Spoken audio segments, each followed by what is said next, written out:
Why you are unable to move on from your ex. The reason why you are stuck with your ex in your head is because you refer to that situation as love. Love is a highly confusing broad term because it can mean anything you want. To let go completely of a person, you need to be able to pinpoint exactly what that thread is which is still keeping you tied to them. What the word is fixation, and it is psychological in nature. There are three possible reasons why you're still stuck there. 1. Sex. Sex is one of the strongest drives we have. In a romantic relationship, we discover the type of sex we personally like with our partner. The problem is, because we grow sexually with them, they not only secure a very intimate position in your life, they also occupy what is the comfort zone in terms of sex. You are most comfortable with that person sexually. And now, because that person is gone, somebody else feels like a burden. Because in your head, the comfort zone is occupied by your ex. The second problem in sexual fixation could be a fantasy that you have shared with them, which grew bigger after having shared it with them more and more, which makes their position in your comfort zone even stronger. And now that sexual fetish or fantasy has become a big part of your sex life, and you find yourself confused and reluctant, thinking, what if the new partner isn't into that? How to do the whole thing again?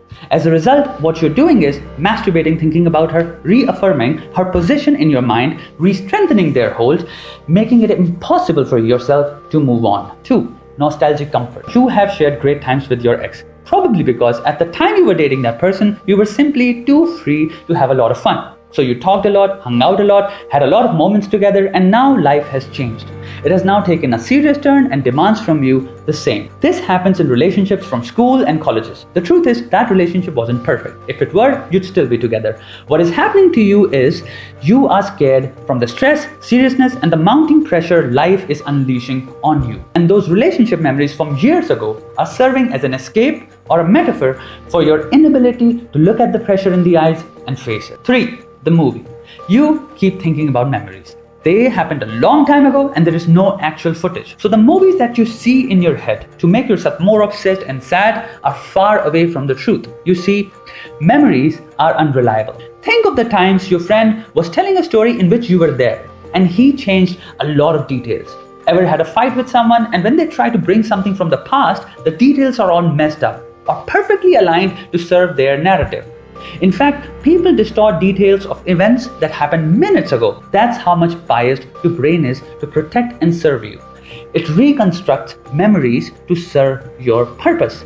So what you're seeing in the movie playing in your head of your relationship has very little to do with what was actually happening. Because you want to believe it was perfect and beautiful, your brain intensifies certain moments, slows them down, removes the unpleasant shit completely, adds more colors, changes her expressions to your liking, maybe even plays some background music too.